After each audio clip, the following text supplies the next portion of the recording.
As I told you on 9/11, I suddenly realized it was my task to make difficult books readable, which is what I've done on the back table. I sometimes describe myself as a man who reads big, thick, old books and writes modern, small books that anyone can understand. And actually, I rather enjoy it. I don't surf the web. People are disappointed when they run into me sometime and some other counter-jihadist, they go, "Have you seen my website?" No. I don't even go to my own website.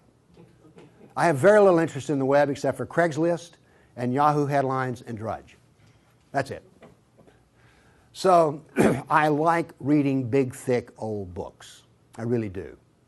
But I thought when I got my books written in which the Quran was easy to understand, here's Muhammad easy to understand, all these books on Sharia and everything were easy to understand, I thought, we win. No, we don't even have game. Because what I discovered was, other than a minority view, and trust me, you are so minor, everyone else's reaction to the knowledge, to the answer to question, what is the true nature of Islam, react in fear, hatred, and anger. When I try to explain to people something about Islam, they're terrified. So I thought people would run when I got my books published, and indeed they did run away from me. So I thought there was just one great question. What is the true nature of Islam? But I found there was a second question more important. Why are we afraid to know Islam? Now, remember I told you about stories? Here's the thing. My books are factual. They work here. But in dealing with human beings, if you're going to make a sale, any salesman will tell you this, the facts are secondary to the feelings. And where you get feelings is from stories, amongst other places. And I began to think about, why is everyone so afraid even though they don't know anything? Well, it turns out they do know little figments of stories about Islam that involve violence. And the knowledge that they were into the slave trade does not come as a shock, really. So, remember I told you that the house of Sufism was like a palace with a smell coming up from the basement? Everyone smelled that smell. They just don't want to talk about it. But it's somewhere deep in the back, almost primordial mind. So, the problem is we don't know the history of Islam. We don't know the answer to this question. This is the world of Islam. How did it happen? You can ask very intelligent people, and they will not be able to give you the answer to this question. How did North Africa go from being European and Christian to becoming Arab and Muslim?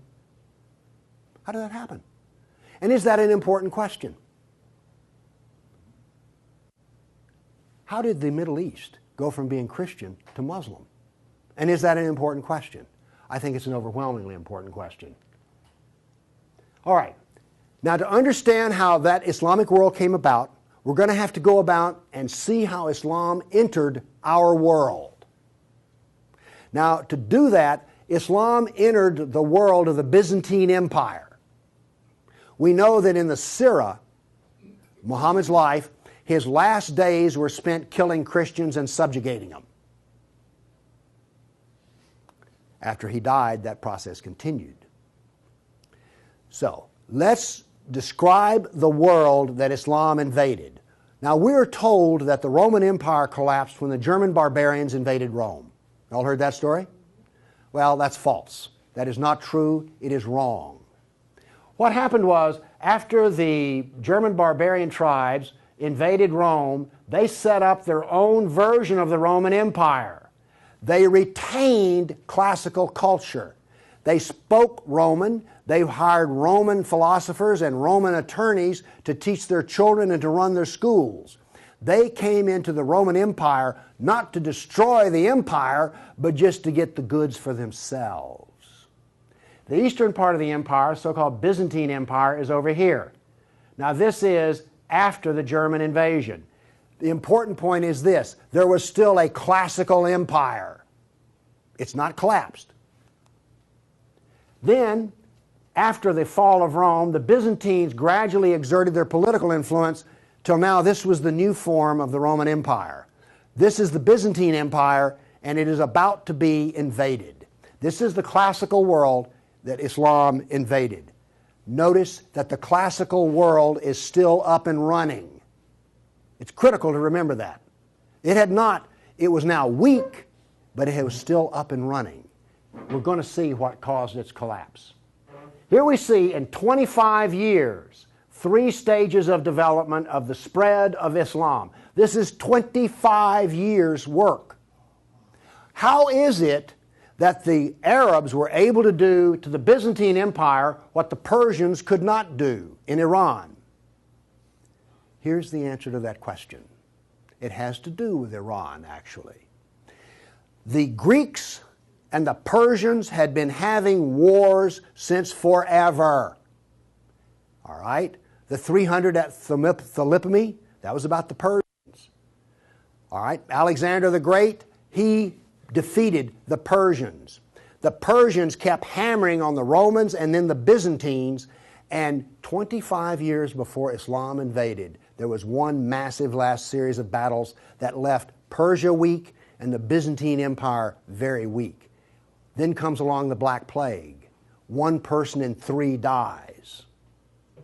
So the Byzantine Empire, when Islam invaded, had been weakened by a long war with Persia and the loss of 1/3 of its population. The economy had collapsed by 2/3. You think the Obama economy is bad? Try 2/3. So we had an empire that was weak, invaded by people with a mission. Now what's important here is these 3 different shades of green represent the different caliphs. This empire is beginning to build here came from people who could be described as the apostles of Muhammad. Why is it important to know that? They knew Muhammad. They held his hand. One of them, Ali, married his daughter. Abu Bakr was his father-in-law. These people are not just brothers in the religious sense, they're brothers in the family sense. They knew Muhammad like I know my wife. And what did they do? Did they go out preaching the Quran? No, they didn't. They picked up their swords, got on their camels and horses, and went out whacking Christians and Persians. That is, this is the true nature of Islam. Here you see it. This is the fruit on the tree. Massive destruction.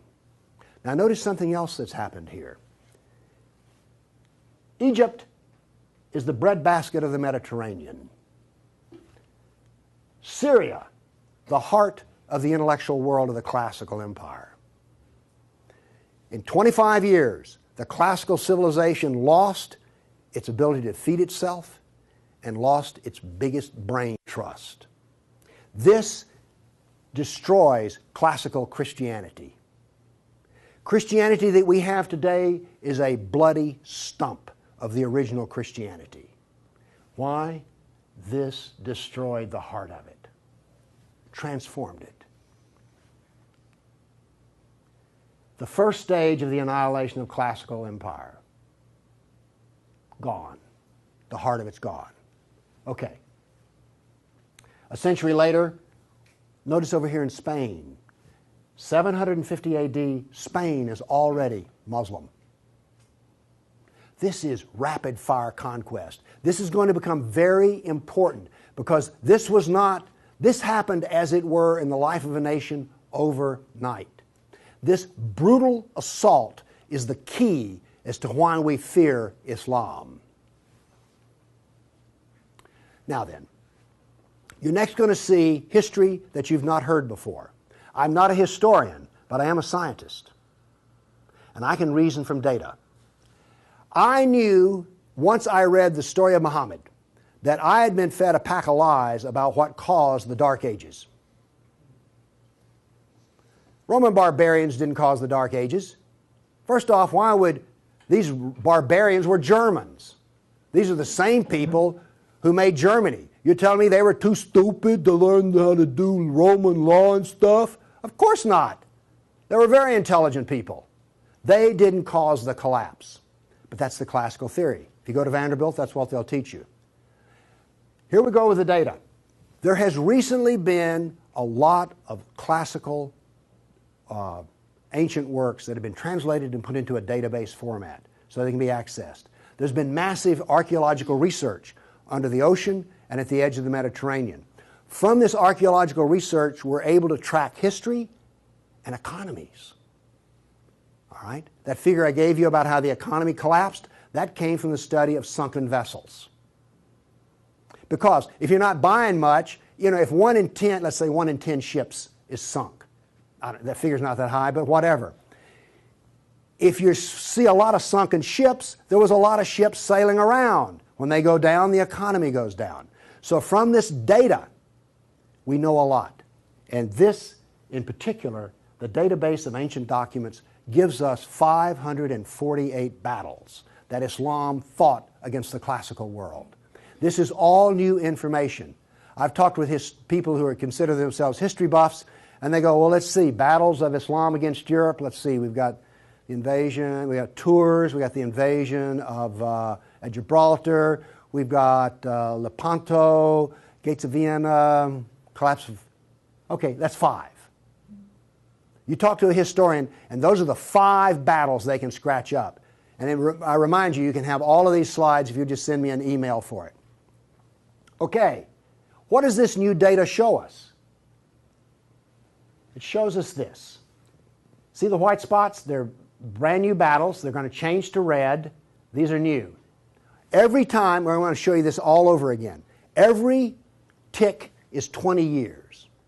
The new battles for that 20-year period come up in white, then they fade to red to show you the history. So white's what's happening right now, red has happened.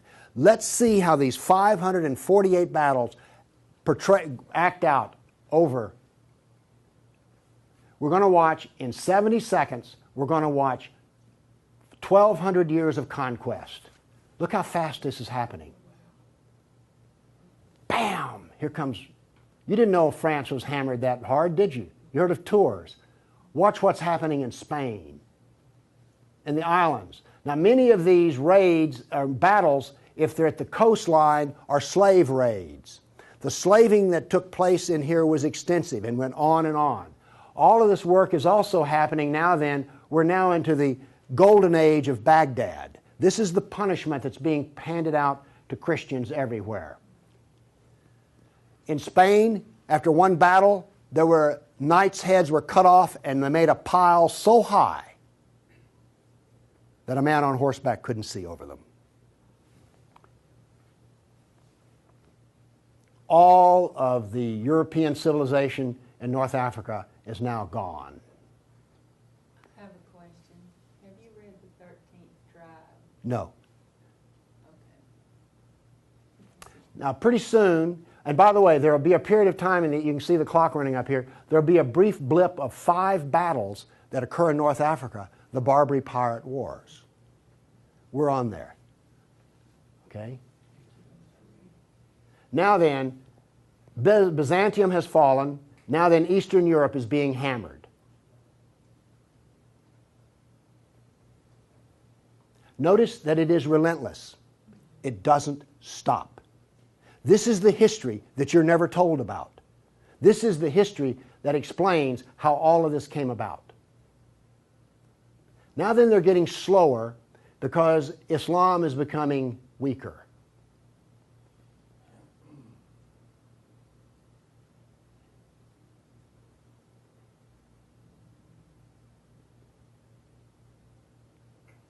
Why was it becoming weaker? Corruption. All empires collapse from the inside ultimately. Okay. I say that what caused the collapse of classical civilization was not the invading German barbarian tribes. I say that classical civilization was destroyed by Islam. Now comes the question, why do we not want to know that? We're going to answer that question. All right, now I want to give you the headlines. With all those little dots, basically what I've showed you is just quantity. Okay? Relentless, but quantity. Now I'm going to give, we gave you 1,200 years of battles in like 70 seconds. Now we're going to go through in about 4 minutes. I'm going to give you the headlines from each century so you will know the emotional tone of what is happening. All right, 7th century. Muhammad sent Khalid out, the sword of Allah, to the Jazima tribe to offer Islam. They refused. He annihilated every one of them.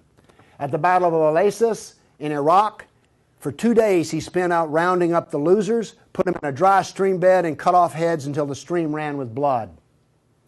He then took the captain of the Zoroastrian Persian tribe. His wife was there. He cut off the man's head, let the blood drain into the soil, and raped his wife in the bloody soil. That was one of the companions of Muhammad. This is the nature of jihad. Where did Khalid learn how to do that? From Muhammad. From Muhammad at the Battle of Khaybar. Umar conquered Jerusalem, and every Jew and every Christian became a dhimmi, which is a third-class semi-slave. You're now going to see, for the next few centuries, you're going to see Golden Age. We're told this myth of the Golden Age, how wonderful Islam is. So here's what's happening during the Golden Age. They started attacking Sind, which is the Hindus. 26,000 Hindus died.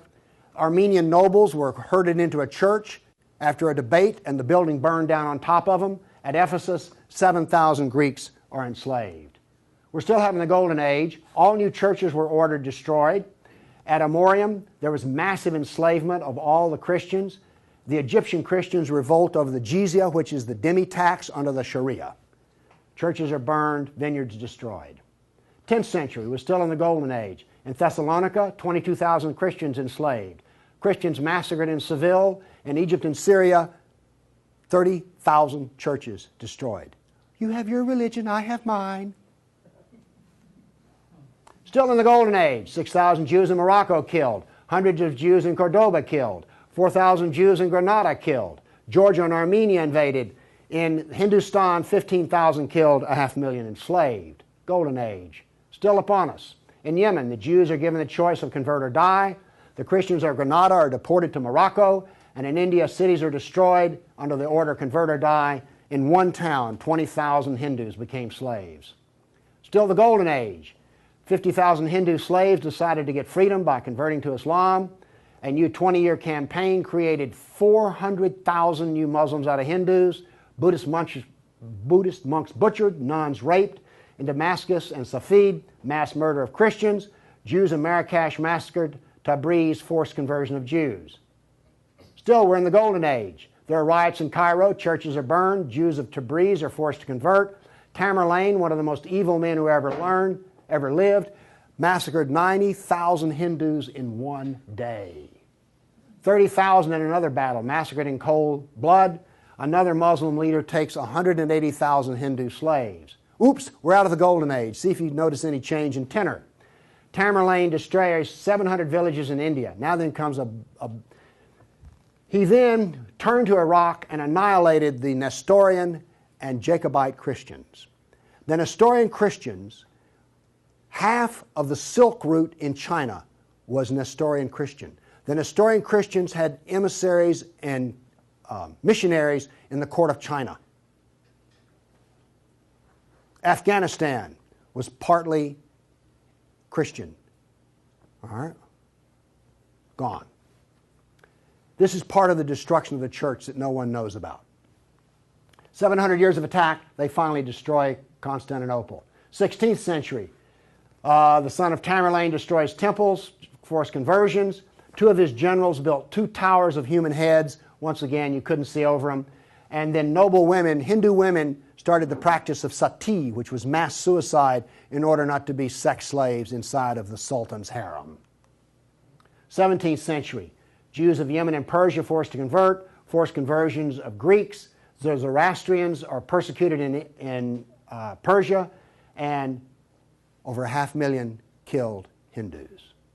18th century, more Zoroastrian persecution, Jews of Jeddah expelled, Jews of Morocco massacred, Hindu persecution continues. 19th century, more forced conversion of Jews, Jews of Baghdad massacred. Oops, 250,000 Armenian Christians slaughtered in Turkey. Now then, in Persia, the Zoroastrians are completely annihilated. 20th century, over 1 million Armenian Christians killed. 1 million.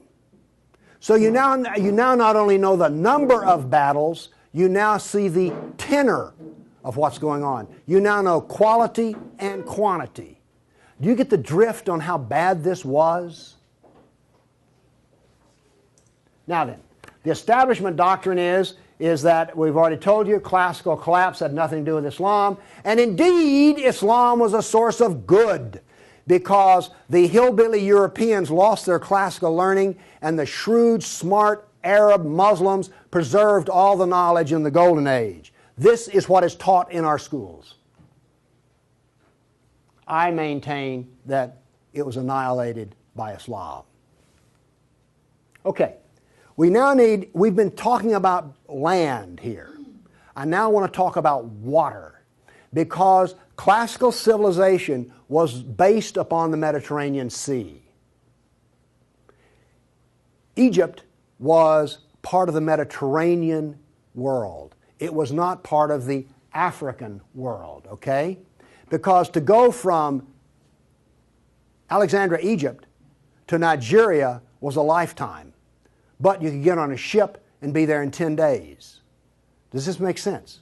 It was cheap transportation. You could haul a ton of grain from Egypt to Rome as much as it cost 75 miles by ox cart. This is important. I'm going to be driving back on the interstate after I finish talking here. I do not expect to be attacked or shot at on the way. I presume that the interstate is safe travel. It used to be that way under the Roman peace. That ended.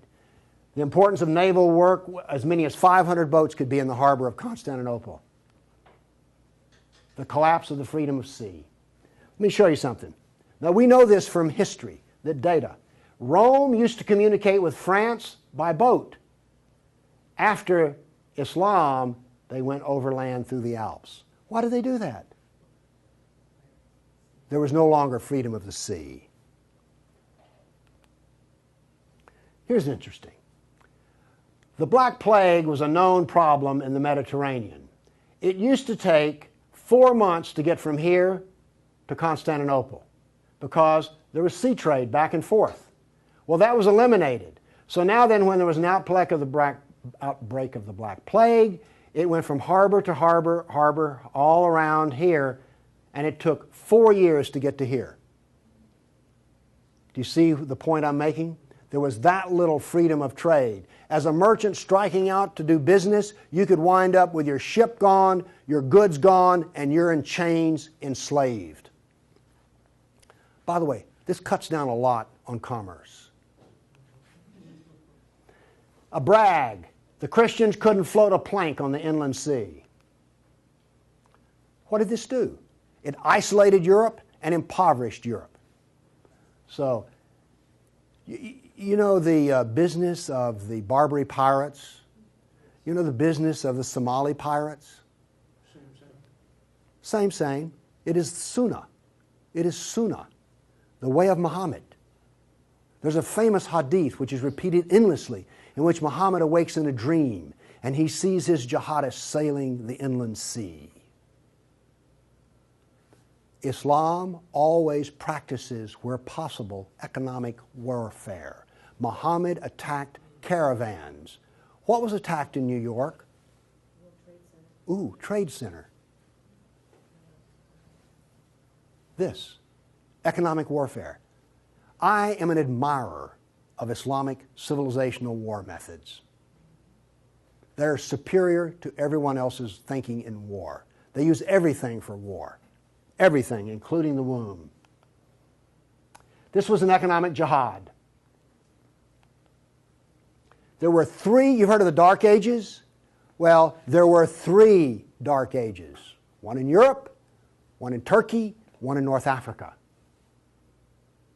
You weren't told that, were you? Wonder why. Here we see some ruins. What's the importance of these ruins? Well, they're up and standing. What happened to all the ruins in Rome? Well, the people who were still living there used them as quarries. They harvested them. The Colosseum remained simply because it was so big. What does this tell us here? If all this stone is still stacked up, there were no people. The invasion of North Africa was so brutal and so fast that it actually left in the harbor a layer of silt. Here's how that happened. North Africa used to be farmland, irrigated farmland. The Romans, clever men that they were, put along the roads in North Africa olive trees for shade and for keeping the road fixed for free. Because what would happen is you would bid on buying a lease on a stretch of Roman road in North Africa. You maintain the olive trees and the road, and you got to keep the olives. So the Romans got money from selling the lease, and then they got the road fixed for free, and somebody has a business making money. Is this clever or what? That all ended because the invading Arabs were not farmers, they were herdsmen. The people there were Christian, and so therefore, when the average Arab family would own 50 goats. They put their goats out into the fields of Christians, and the Christians as dhimmis had no right to protest. Between death and the erosion of the crops, there was this produced a layer of silt in the harbors. So that's how brutal, hard, and fast came about this collapse of economy in North Africa.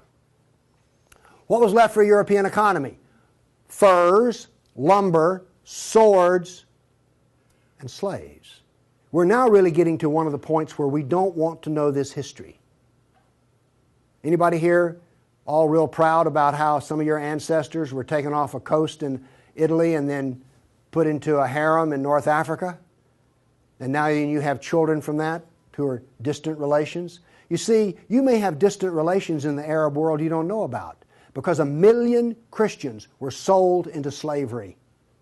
And by the way, the Venetians helped to do that. And another embarrassing piece of news is this. The Jews were very big in the trans-Mediterranean slave trade. Nobody comes out of this looking good. No one looks good. Are you also beginning to see, like, I don't think I want to know any more about this history at all? Okay? Are you catching on here? All right. Now, the other thing we're told that's so bad about Christianity and so pitiful about those poor Muslims are the Crusades. Who's ever heard this? Well, the Crusades, oh, that's so embarrassing. Gosh, you know, we got out of Europe, we went over there and invaded the Arab lands, and then we killed them and hurt them, and like, oh, I've heard preachers wallow in pity about how drastically bad the Crusades were. All right, first off, Islam, remember, destroyed 30,000 churches. The Jews and Christians were dhimmis. There was infinite number of brutality against Christians. Christians were fleeing the Middle East, and the Byzantine Emperor appealed to the Pope, help us, please. Now, this was a big thing to do because the Byzantine Emperor and the Pope did not get along at all. But these were desperate people. And what did the Pope look out and see? This is the world that he saw in 1100, the time of the First Crusade. Well, let's see, this much of Spain is Muslim, and we're getting our behind kicked on a regular basis. Oh, well, this Christianity's gone. Oops, this Christianity's gone. And look at all the battles in the non-Christian, in the areas that are still Christian. Do you see the geopolitical problem that the Pope was facing here? This was not just some, we'll saddle up, get on our horses, and go steal from them Arabs, which is what you're told. This is the political picture. But now then, let's do this. Let's look at a battle map for the Crusades. Let's be fair. I showed you the jihad map. Now here comes the Crusade battle map.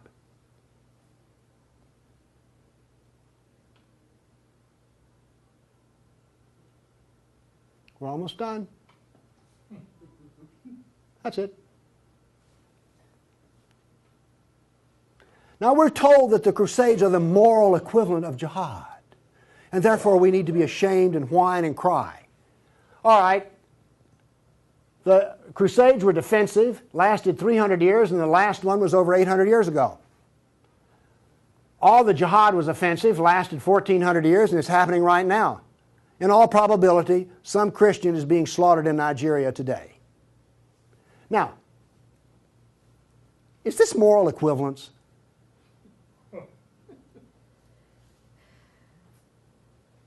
Why won't they teach this in a church school? So the ministers will stop, oh, the Crusades were just so terrible. No, the Crusades were one of the few times the church put steel in its spine. And then we apologize for it. Now then, let's go to the great benefits of Islam. We're told about two different golden ages. We're told about Andalus, the wonderful empire in Spain, in which there was multicultural peace, and Jew and Christian and Muslim all lived together in a golden age in Europe. You ever heard that? Well, here we go. This is the battle map of the golden age in Andalus. Now, while all this is going on, orders for slaves are being filled. The first slave order out of Spain was the Caliph ordered up 3,000 blonde virgins. They were shipped out of Spain. Battles are going on in which Christian knights die. But notice something here. The Christians won't quit fighting. This is going to take 700 years, and there's going to be nearly 150 battles fought. Where was this caliph located? There was more than one caliph at the time. This was a caliph in North Africa. Okay. Now then, looking at this, do you understand why when Isabel and Ferdinand were finally in full power, they told every Muslim in Spain to get out of here? They drove everyone out. Okay, my question for you is this. Was Andalus a multicultural golden age or a reign of terror? I claim it was a reign of terror, and it was not a golden age at all. And yes, there were a few people who had it good. The elites had it good. There were some rich Jews and rich Christians that had it good. Also, otherwise, there was constant war, slavery, and Christians had to wear robes so you could tell a Christian from a block away. And a Christian couldn't carry a sword, and they paid special taxes. And then we come to the question, why are we told this story? Now we have the Baghdad Golden Age. Here we go. This is all the battles that are fought during the period of the Golden Age in Baghdad. Now, not only are they as busy as they can be killing Christians, but they're also busy establishing the Sharia doctrine. They're also busy establishing the Hadith doctrine. And they're also busy in doing things like slave trading. You know all those exotic photo pictures you've seen of the harem? They're sort of pre-Playboy sexy, beautiful women in gauzy outfits. All of those women were Christians. Less romantic sounding, isn't it? The other thing that's happening in Baghdad is this. A new philosophy is being generated in which there is no cause and no effect. This turns out to paralyze the mind. Okay, those were all the battles that were fought during the mythical Golden Age. Okay, during the Golden Age, Christians and Jews were dhimmis, Christians were sex slaves. Here's one that gets me. During this Baghdad Golden Age, they evolved a philosophy in which there were no laws of nature and there was no cause and effect. I'm a scientist. We work off of two laws, the law of contradiction, does the data contradict the data, and the law of cause and effect. I've just explained to you why, out of their Golden Age, why you don't find Muslims getting Nobel Prizes in science. You cannot be a scientist and not believe in cause and effect. You just can't. Won't work. Now then, the Christians did all of the vaunted translation of the Golden Age text, and get this.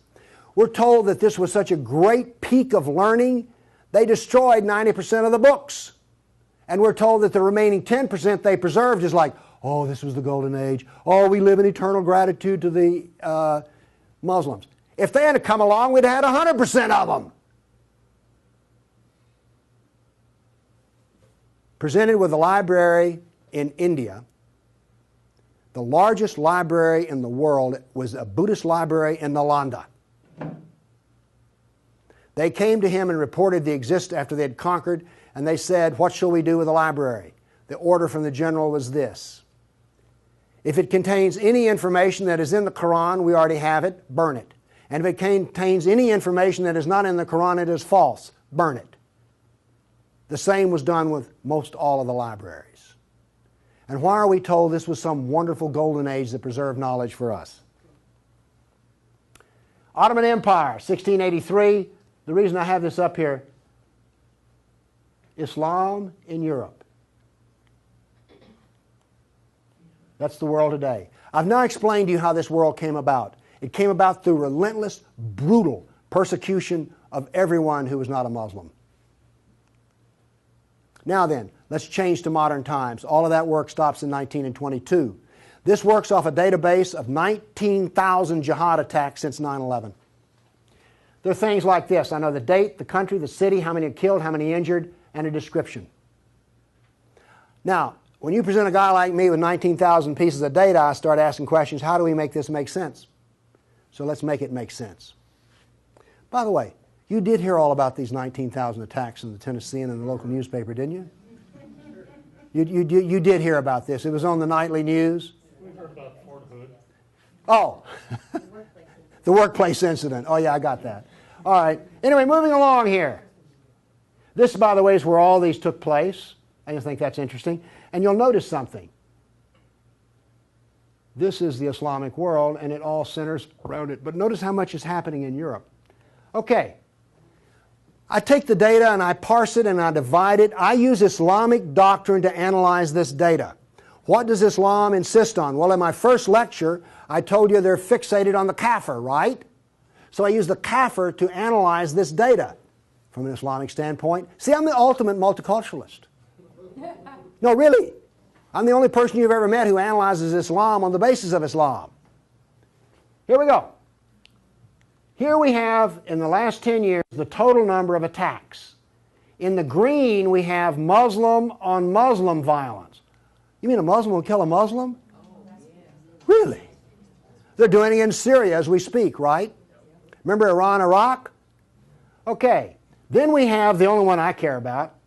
I mean, my motto here is sell weapons and intelligence to the loser. I'm very serious. You think I'm joking. I know. Okay, here's our story right here. Stays pretty level. That's interesting.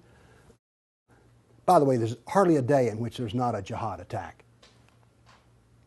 Modern jihad is relentless, just like classical. Oh, by the way, one of the things this curve proves right here, Islam is bad for Kafirs, Islam is bad for Muslims. Islam is bad for Muslim and non-Muslim. That's what this data shows us. You want to argue with that? Okay, modern jihad is relentless. But what did we see in the other battle map? It was relentless.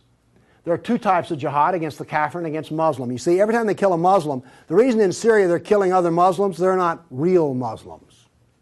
Okay?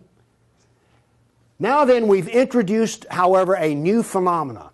The mom and pop non-state jihadi shop. Okay? All of those battles up to 1922 were out of the caliph. Okay? We now have non-state jihad. That is all that is different. Okay, jihad attacks per year. I just chose the top 4 nations. But this doesn't really give us what we want because Israel's teeny weeny and India's great big, so let's do this on per capita. Now then, Israel, I bet you were surprised about Thailand. You didn't know that Thailand was getting whacked on a regular basis, did you? And look, here's a Christian nation, the Philippines, ranks number 3. And then India was Hindu. Oops, wait a minute. Do you know what I just told you? Jihad is against the Jew, the Buddhist, the Christian, and the Hindu. This is the data.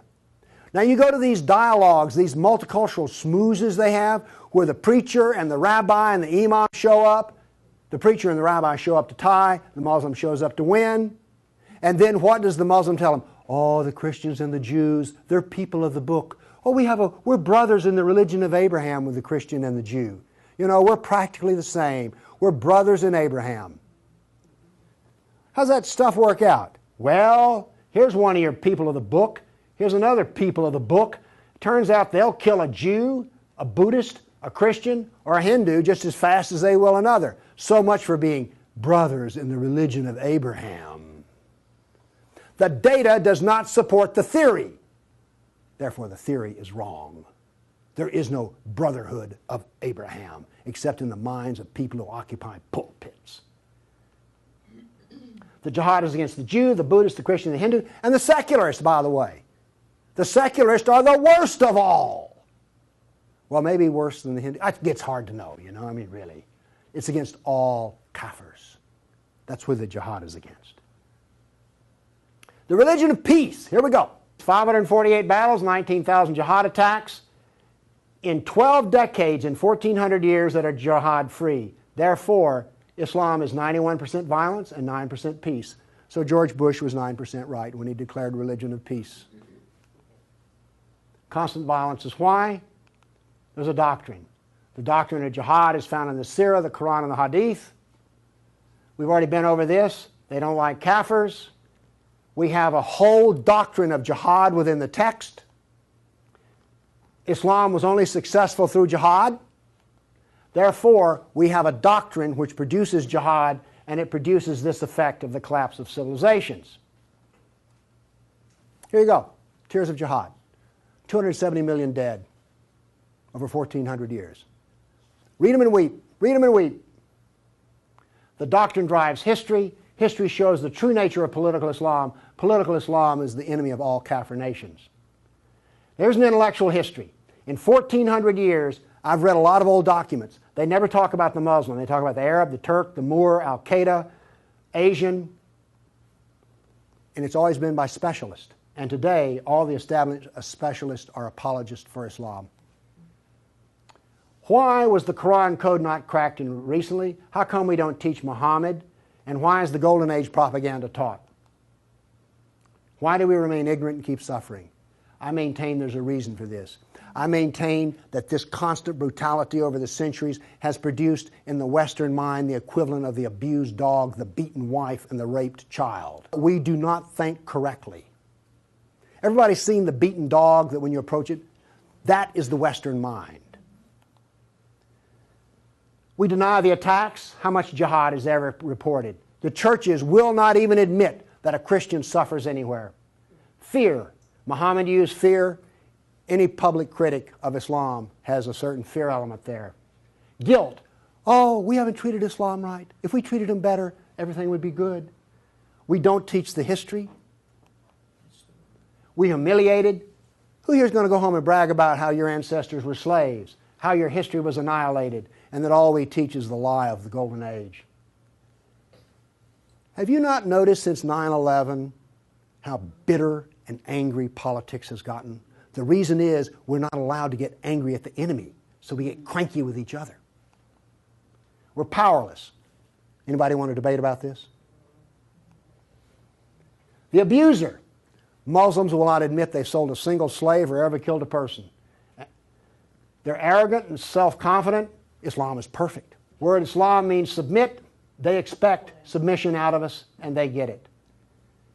Islam is the victim. After 9/11, I heard this. The real victims of 9/11 were the Muslims. You've heard that anywhere? After 1,400 years of jihad, brutality, enslavement, theft, deception, rape, annihilation, and insults, the Kafir mind has become identical to that of an abused victim. Our only solution is to face our history and welcome it and embrace it. This is exactly the way we will heal our nation, is the way we heal a person who's been brutalized. You have to go back to the original event. And this is why we are afraid. Thank you.